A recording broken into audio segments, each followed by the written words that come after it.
नमस्कार जी, कैसे हैं आप सभी लोग। बहुत बहुत स्वागत है आप सभी का आपके अपने इस YouTube चैनल पर। 22 अगस्त यानी कि इस रविवार को रक्षाबंधन है। रक्षाबंधन मीन्स वो एक त्यौहार जहां पर बहनें अपने भाइयों को राखी बांधती हैं और वो उनसे इस उम्मीद के साथ राखी बांधती हैं, वो उनसे ये आशा रखती हैं कि उनका भाई उनकी हमेशा रक्षा करे।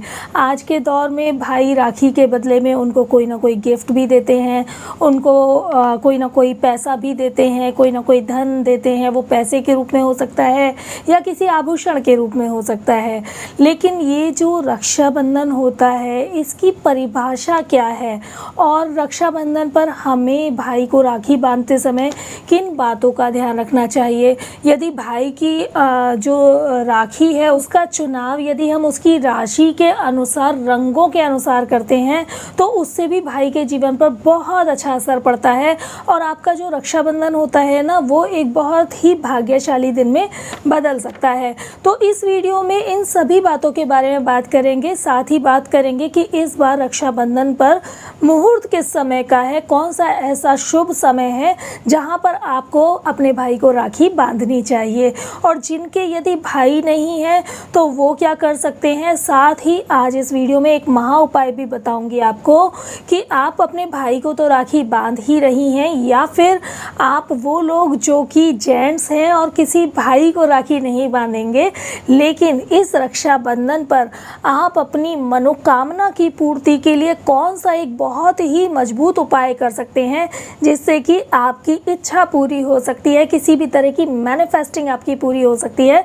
उसके बारे में भी आज इस वीडियो में हम बात करेंगे। तो जल्दी से आप चैनल को सब्सक्राइब कर लीजिए यदि चैनल को अभी तक सब्सक्राइब नहीं किया है, और वीडियो देखने के बाद अच्छी लगे तो इसे लाइक और शेयर ज़रूर कीजिएगा जिससे कि सभी लोगों को रक्षाबंधन के पीछे की कुछ विशेष बातें भी पता चल सके और इस त्यौहार पर कौन कौन सी छोटी छोटी बातों को हम ध्यान रखें जिससे कि ये त्यौहार हमारा बहुत अच्छे दिन में व्यतीत हो सके और साथ ही बहुत अच्छी सकारात्मक ऊर्जाओं के साथ हमारा ये दिन भी व्यतीत हो और हमारे भाग्य में भी बदलाव हो सके। इस बारे में और भी लोगों को जानकारी मिल सके तो इसको लाइक और शेयर ज़रूर कीजिएगा। ठीक है जी, तो चलिए सबसे पहले जानते हैं कि रक्षाबंधन आखिर मनाया क्यों जाता है। देखिए, यदि हम पुराणों की बात करें तो हमारे कहीं भी पुराणों में रक्षाबंधन के बारे में कोई विशेष कहानी देखने के लिए नहीं मिलती, लेकिन यदि आप थोड़ा सा भी गूगल करेंगे या फिर आप इंटरनेट पर सर्च करेंगे तो आपको पता चलेगा कि हमारा एक पुराण था जिसे कहा गया था भविष्य पुराण। तो भविष्य पुराण के अंदर एक कहानी है जिससे हम ये अंदाज़ा लगा सकते हैं कि यहाँ से रक्षाबंधन की एक उत्पत्ति हुई थी, क्योंकि उसी को आधार माना जाता है रक्षाबंधन के त्यौहार का। हुआ क्या था, एक बार असुरों में और देवताओं में बहुत युद्ध छिड़ा और ये जो युद्ध रहा ये लगातार 12 वर्षों तक चला। 12 वर्षों तक युद्ध चलने के बाद असुरों की जीत हो गई और इसमें जो देवता थे वो हार गए थे। तो देवताओं का जो प्रतिनिधित्व कर रहे थे, उनके जो लीडर थे इंद्रदेव, वो भी हार गए। तो देवताओं के साथ उन्हें पूरा इंद्रलोक छोड़ना पड़ा। अब असुरों का सब जगह राज होने लग गया। जितनी भी अच्छी प्रवृत्ति के काम होते थे, दान पुण्य करने वाले या पूजा पाठ करने वाले, वो सभी असुरों ने बंद करा दिए थे। तो इससे असुरों की शक्ति लगातार बढ़ती चली जा रही थी और देवताओं की शक्ति लगातार घटती चली जा रही थी। तब इंद्रदेव बहुत परेशान हो गए और वो गुरु बृहस्पति देव के पास गए। तब गुरु बृहस्पति देव ने उन्हें एक मंत्र को अभिमंत्रित करने के लिए कहा। उन्होंने कहा कि यदि ये मंत्र आपकी अर्धांगिनी के द्वारा अभिमंत्रित करके एक रक्षा सूत्र आपको बांधा जाएगा, तो अगर आप उस रक्षा सूत्र को बांध करके युद्ध लड़ने जाएंगे असुरों से तो आपकी विजय निश्चित है। और वो मंत्र है, येन बद्धो बलि राजा दानवेंद्रो महाबला तेन त्वाम विबध्नामि रक्षे माचल माचलाम। ये मंत्र अभिमंत्रित करके जैसे ही इंद्रदेव की जो अर्धांगिनी थी इंद्राणी, उन्होंने रक्षा सूत्र इंद्रदेव को बांधा, तो इंद्रदेव जब उस रक्षा सूत्र को बांध करके असुरों से युद्ध लड़ने के लिए गए तो वहां पर इंद्रदेव की विजय हुई और देवताओं की सभी की वहां पर विजय हुई। तो तभी से ऐसा माना जाता है कि ये जो दिन है वो एक ऐसा दिन है कि यदि यहाँ पर अभिमंत्रित करके किसी को रक्षा सूत्र यदि पहना दिया जाता है तो उसकी हर क्षेत्र में विजय होती है। तो यदि आप भी अपने भाई को किसी क्षेत्र में विजय दिलाना चाहती हैं तो आप भी रक्षा सूत्र को अभिमंत्रित करके इस मंत्र के द्वारा अपने भाई को पहना सकते हैं। तो ये जो रक्षा सूत्र है ना, इसका ऐसा कोई प्रावधान नहीं है कि ये सिर्फ और सिर्फ बहन ही भाई को बांध सकती है। मान लीजिए आपकी कोई बहन नहीं है और आपका कोई बड़ा या छोटा भाई किसी परेशानी में है, किसी तकलीफ़ में है, और वो तकलीफ़ इतनी बड़ी है कि आप चाहते हैं कि वो उस तकलीफ़ से बच जाए, उसको सुरक्षा मिल जाए, तो आप भी ये रक्षा सूत्र अभिमंत्रित करके इस मंत्र के द्वारा अपने भाई को बांध सकते हैं। जो भी इच्छा आपकी है, जिस इच्छा से, जिस परेशानी से आप अपने भाई को निकालना चाहते हैं, तो आप बांध सकते हैं। ना सिर्फ अपने भाई को बांध सकते हैं, बल्कि ये रक्षा सूत्र आप अपने रिश्ते में किसी को भी बांध सकते हैं। यहाँ पर कोई भाई बहन का बंधन आवश्यक नहीं होता। ठीक है जी। इसके बाद एक और कहानी आपको यदि पता होगा कि एक बार जब भगवान कृष्ण ने शिशुपाल का वध किया था, तो उन्होंने अपने चक्र के द्वारा शिशुपाल का वध किया था। तो जब उन्होंने चक्र चलाया था ना, तो उनकी ये जो इंडेक्स फिंगर थी उसमें कट लग गया था। तो उस समय पर वहाँ पर सभा में द्रौपदी जी बैठी हुई थी। तो द्रौपदी जी ने अपना जो आंचल था उसका एक कॉर्नर फाड़ करके कृष्ण जी के हाथ में बांध दी थी। तो उस समय पर कृष्ण भगवान ने उनको वचन दिया था कि द्रौपदी, तुम्हारे हर एक इस धागे का जो भार है मेरे ऊपर आ गया है। जब भी ऐसा समय आएगा जहाँ पर तुम्हें मेरी आवश्यकता होगी, वहाँ पर मैं तुम्हारी रक्षा के लिए सदैव तत्पर रहूँगा।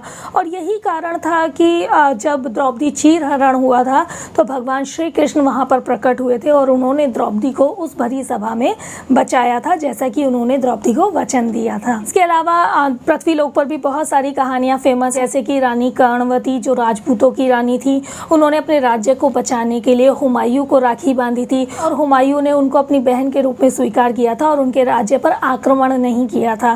तो ये जो रक्षाबंधन है ना, ये बहुत सारी कहानियों का एक मेलजोल वाला त्यौहार है। हालांकि अभी इसको जो मनाया जाता है वो सिर्फ भाई और बहन के प्यार के बंधन के रूप में मनाया जाता है, जहाँ पर भाई से रक्षा का वचन लिया जाता है और भाई को राखी बांधी जाती है। लेकिन भाई की भी रक्षा आप इस रक्षाबंधन पर राखी बांध करके कर सकते हैं। अब जानते हैं कि रक्षाबंधन पर राखी आपको कब नहीं बांधनी चाहिए। देखिए, भद्रा काल एक ऐसा काल होता है जब रक्षाबंधन पर आपको अपने भाई को राखी बिल्कुल भी नहीं बांधनी चाहिए। लेकिन इस बार आपको परेशान होने की कोई आवश्यकता ही नहीं है, क्योंकि इस बार रक्षाबंधन पर भद्रा काल ही नहीं है। भद्रा काल जो प्रारंभ होगा वो 23 अगस्त की मॉर्निंग से प्रारंभ होगा, 5 साढ़े 5 बजे से। तो तब तक आप रक्षाबंधन कर चुके होंगे, क्योंकि रक्षाबंधन का जो मुहूर्त है वो है 22 अगस्त को। इसके साथ ही राहु काल में भी कभी राखी नहीं बांधनी चाहिए। अक्सर मैंने ये देखा है कि और जो भी फेस्टिवल्स होते हैं उन पर तो हम पूजा पाठ के मुहूर्त का ध्यान रखते हैं, लेकिन रक्षाबंधन पर मैंने स्पेशली देखा है कि लोग मुहूर्त का ध्यान नहीं रखते, जो बहुत गलत होता है। आप इस फेस्टिवल के यदि वाकई सही फल लेना चाहते हैं ना, तो मुहूर्त को ध्यान में रख करके ही आपको राखी बांधनी चाहिए।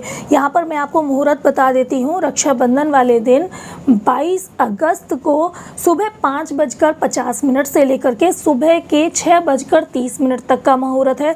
या तो आप इस समय पर राखी बांधने, या फिर इसके बाद दोपहर को 1:44 से मुहूर्त स्टार्ट होगा और ये रहेगा 4:23 तक।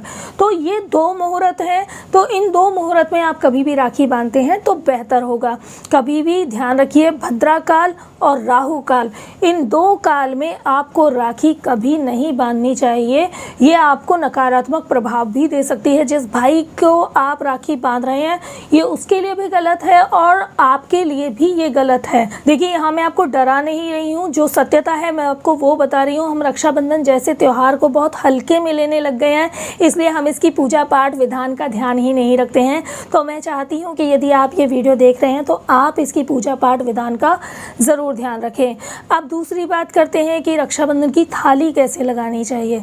रक्षाबंधन की थाली में कोई विशेष कोई भी किसी तरह के उपाय करने की आवश्यकता नहीं है। आप सिंपल एक घी का दिया रखिए, आप उसके अंदर रोली रखिए, थोड़े से बिना टूटे वाले चावल रखिए जिन्हें आप लोग पूजा के समय अक्षत बोलते हैं, उनको आप रखिए। इसके अलावा आप राखी रखेंगे और इसके अलावा आप मिठाई रखेंगे।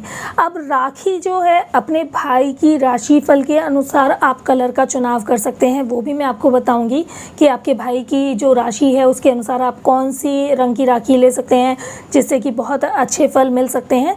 लेकिन अभी ये जान लें कि आपने थाली में ये सारा सामान रख लिया, थोड़े से फूल और रख लीजिए इसके अंदर, ये बहुत बेहतर होगा। अब इसके बाद आपने जब ये थाली पूरी सजा ली ना, तो थाली को देख करके कम से कम 11 बार ओम गंग गणपते नमः का आप जाप जरूर करें, जिससे कि इस थाली में रखी हुई सारी चीज़ें बहुत ही ही सकारात्मक एनर्जी से भरपूर हो जाएं। और वैसे भी देखिए पुराणों के अनुसार भी हमारे यहाँ ये माना जाता है कि जब तक गणेश जी का आवाहन नहीं होता, उनकी पूजा नहीं होती, तो कोई भी पूजा आपकी सफल नहीं होती। तो इसलिए भी आवश्यक है कि कम से कम आप 11 बार गणपति जी का नाम जरूर लें और फिर इस थाली में रखे हुए सारे जितने भी सामान हैं उनकी तरफ हाथ जोड़ते हुए गणपति जी को आप ज़रूर धन्यवाद करें कि उन्होंने इन सारी चीज़ों को सकारात्मक ऊर्जाओं से भर दिया है। अब ये जितनी भी चीज़ें हैं ना, वो आपके लिए मानो कि जैसे अमृत होता है ना, ये उसकी तरह हो जाती है, ये इतनी पवित्रता से भर जाती हैं। ठीक है जी। ये करने के बाद अब आपको अपने भाई को सबसे पहले टीका लगाना है। टीका लगाएंगे आप रोली का, अक्षत लगाएंगे उनके माथे पर, उसके बाद थोड़े से अक्षत आप उनके ऊपर छिड़क करके उनकी आरती उतारेंगे। अब आरती उतारने पर आपको विशेष ध्यान रखना है। मैंने बहुत बार देखा है कि आरती उतारते हैं तो सिर्फ चेहरे के ऊपर आरती उतार देते हैं, गलत है। नहीं, जब हम भगवान की भी आरती उतारें या भाई की भी आरती उतारें या किसी की भी आरती उतारते हैं तो हमें आरती पूरी उतारनी चाहिए। जब आपके भाई बैठे हुए हैं किसी भी जगह पर, सबसे पहली बात आपको भाई को किसी चौकी पर बिठाना चाहिए या किसी आसन पर बिठाना चाहिए और ख़ुद भी आपको किसी आसन पर बैठना चाहिए। आजकल आप बेड पर बैठ कर के राखी बांध देते हैं, ये भी गलत होता है। पृथ्वी पर बैठना चाहिए, लेकिन खाली पृथ्वी पर नहीं, किसी चौकी पर बैठिए, किसी आसन पर बैठिए। भाई को ऐसे बिठाइए कि उसका मुख या तो पूर्व की दिशा की तरफ हो या फिर उनका मुख उत्तर की दिशा की तरफ हो। सबसे बेस्ट डायरेक्शन होती है कि यदि आपके भाई का मुख पूर्व की तरफ होगा तो बेहतर होगा, क्योंकि जब आप तिलक करेंगे, जब आप राखी बांधेंगी उनको, तो आपका मुख पश्चिम दिशा की तरफ आएगा, तो ये बेहतर होता है। क्योंकि उत्तर दिशा की तरफ उनका मुख होना बेहतर होता है, लेकिन जब आप राखी बांधेंगी तो आपका मुख दक्षिण की तरफ चला जाएगा। इसलिए बेस्ट माना जाता है यदि आपके भाई का मुख पूर्व दिशा की तरफ होता है। ठीक है जी। तो अब आपको भाई को तिलक करना है। अपने सर पे कपड़ा जरूर रखें, क्योंकि एनर्जीज बहुत अच्छी होती हैं, उस समय बहुत हाई होती हैं, इसलिए उन एनर्जी को अगर आपको पूरा रिसीव करना है तो एक वाइट कलर का कपड़ा ज़रूर आप अपने सर पे रख लीजिए और अपने भाई को भी एक रुमाल ज़रूर सर पर रखवा दीजिए, तो बहुत अच्छा रहता है। इसके बाद भाई का टीका करने के बाद जब आप आरती उतारेंगे तो अपने भाई की आपको सर से लेकर पैर तक पूरी आरती उतारनी चाहिए। और ये हमें भगवान की भी जब हम आरती उतारते हैं ना, तब भी ध्यान रखना चाहिए कि हमें भगवान की आरती भी इसी प्रकार उतारनी चाहिए। यदि आपने मंदिरों में देखा होगा तो जितने भी पुरोहित होते हैं वो सभी भगवान की आरती ऐसे ही उतारते हैं। तो ऐसा नहीं है कि भगवान की आरती ही वैसे उतारी जाती है। आरती का नियम ही ये कहता है कि आपको किसी भी व्यक्ति की यदि आप आरती उतार रहे हैं तो सर से लेकर पैर तक पूरी आरती घुमानी चाहिए। अब आरती घुमाने के नियम क्या होते हैं? आप कम से कम 3 बार आरती घुमाएं, ज़्यादा से ज़्यादा 5 या 7 बार आप आरती घुमाएं, और इससे भी ज़्यादा घुमानी है तो 11 बार आरती घुमाएं। मीन्स आरती जब आप घुमाते हैं, थाल जब घुमाते हैं तो विषम संख्या में ही इसको घुमाया जाता है, कभी भी इसको सम में नहीं रोकना चाहिए, हमेशा विषम संख्या में ही आपको आरती घुमानी चाहिए। इसके बाद आप अपने भाई को राखी बांधें। राखी जब आप बांधते हैं तो राखी में मैं बात कर लेती हूँ आपसे, आपके जो भाई हैं उनकी राशि के अकॉर्डिंग। यदि आपके भाई की राशि है जेमिनी, लिब्रा या फिर एक्वेरियस, मीन्स मिथुन, तुला या फिर कुंभ, तो आप उनको कोई भी वाइट कलर की राखी बांध सकती हैं, या फिर आप उनको बहुत ही लाइट पिंक होता है ना, बिल्कुल लाइट पिंक जो थोड़ा सा वाइट से टच में होता है, उस कलर की भी राखी बांध सकती हैं। बिल्कुल एकदम लाइट स्काई कलर जो होता है उसकी भी आप उनको राखी बांध सकती हैं। इसके अलावा यदि आपके भाई की राशि है एरिस, लियो या सेजिटेरियस, मीन्स मेष, सिंह या फिर धनु राशि, तो आप उनको रेड कलर की राखी बांधेंगे तो बहुत बेहतर होगा। या फिर रेड की कैटेगरी जो डार्क एकदम पिंक कलर होता है उसकी कलर की अगर आप राखी बांधते हैं तो भी वो बेहतर होता है। इसके अलावा यदि आपके भाई की राशि है कैंसर, स्कॉर्पियो या फिर पाइसेस, मीन्स कर्क, वृश्चिक या फिर मीन राशि, तो आप उनको बांधेंगे लाइट ब्लू कलर की राखी आप उनको बांध सकते हैं, या फिर आप उनको ग्रीन कलर की राखी बांध सकती हैं, वो उनके लिए बेहतर होगा। या फिर आप उनको येलो कलर की राखी बांधती हैं ना, तो वो भी उनके लिए बहुत बेहतर होगा। इसके साथ ही यदि आपके भाई की राशि होती है टॉरस या विर्गो या फिर कैप्रिकॉर्न, मीन्स वृषभ, कन्या या फिर मकर राशि, तो उनको आप लाइट ब्राउन कलर, जिसे भूरा कलर भी बोलते हैं, उस कलर की राखी बांधेंगे तो उनके लिए बेहतर होगा, या फिर जो डार्क टोन में एक जाता है ना आपका क्रीम कलर, जो कि कह सकती हूँ कि लाइट ब्राउन की तरफ ही जाता है, तो लाइट ब्राउन हो, डार्क ब्राउन हो, या फिर थोड़ा सा डार्कर आपका क्रीम कलर की तरफ जा रहा हो, वो राखी आप बांध सकते हैं। तो ये राशिफल के अकॉर्डिंग राखी हैं जो आप अपने भाई को बांध सकते हैं। इसके अलावा आजकल तो प्रचलन है, आप गोल्ड की राखी बांध सकते हैं, आप सिल्वर की राखी बांध सकते हैं, तो ये भी आजकल बहुत प्रचलन चल रहा है, तो आप ऐसे भी बांध सकते हैं। और मैंने आपको अभी बताया कि अगर रक्षा सूत्र के रूप में बांधना चाहते हैं तो मंत्र मैंने ऑलरेडी आपको बताया है, उसे मैं डिस्क्रिप्शन बॉक्स में भी दे दूँगी, तो आप उस मंत्र से अभिमंत्रित करके भी राखी बांध सकते हैं। इसके अलावा यदि आपको लगता है कि आपके फादर को कोई प्रॉब्लम है लाइफ में, उनकी प्रॉब्लम को आप रिजॉल्व करना चाहती हैं, तो आप ये रक्षा सूत्र अभिमंत्रित करके अपने फादर को भी बांध सकती हैं। या फिर आपकी मदर को प्रॉब्लम है तो उनको बांध सकती हैं। मान लीजिए आपकी मदर बहुत बीमार हैं, बहुत तकलीफ़ों से गुजर रही हैं, तो आप अभिमंत्रित करके ये रक्षा सूत्र, ये जो टाइम मैंने बताया है ना रक्षाबंधन का, जो मैंने शुभ मुहूर्त बताया है, उसी मुहूर्त में अभिमंत्रित करके आप अपनी मदर को भी बांध सकते हैं। तो इसको आप जिनकी रक्षा करना चाहते हैं उनको आप रक्षा सूत्र के रूप में भी अभिमंत्रित करके बांध सकते हैं। ठीक है जी, तो ये छोटी छोटी सी बातें हैं जिनको यदि आप ध्यान रखते हैं तो ये जो दिन है वो आपके लिए बहुत अच्छे फल दे सकता है। लेकिन मैंने कहा ना, हम इस रक्षाबंधन को कभी कभी बहुत लाइटली ले लेते हैं, ना मुहूर्त का ध्यान रखते हैं और ना ही इस रक्षाबंधन की राखी को हम रक्षा सूत्र में बदलने की कोशिश करते हैं। हम आते हैं, फटाफट से टीका करते हैं, जल्दी से राखी बांधते हैं, काम खत्म। ऐसा नहीं करना है। आप अगर रक्षाबंधन पर अपने भाई को राखी बांध रही हैं या किसी को भी बांध रही हैं, या आप जेंट्स होकर के भी किसी को राखी बांध रहे हैं, बहुत से लोग क्या होते हैं, जैसे कि बहुत से पुरोहित भी जो होते हैं वो अपने जजमान को भी राखी बांधते हैं, तो ये एक रक्षा सूत्र के रूप में बांधा जाता है, एक प्यार के बंधन के रूप में बांधा जाता है। तो ये जो फेस्टिवल है वो बहुत ही प्यार भरा और बहुत ही रक्षा और सुरक्षा से भरा हुआ बंधन का दिन है। तो इसको उसी तरीके से यदि आप करते हैं तो ये दिन आपको बहुत अच्छे फल देता है। अब मैं भगवान से बिल्कुल प्रार्थना करूंगी कि आप लोगों का ये दिन बहुत अच्छा जाए। इवन यही दिन नहीं, आप लोगों के हर दिन बहुत अच्छे जाएं। आप लोग हमेशा खुश रहें, हमेशा स्वस्थ रहें और हमेशा अपने आसपास के वातावरण को बिल्कुल सुरक्षित और स्वच्छ बना करके रखें।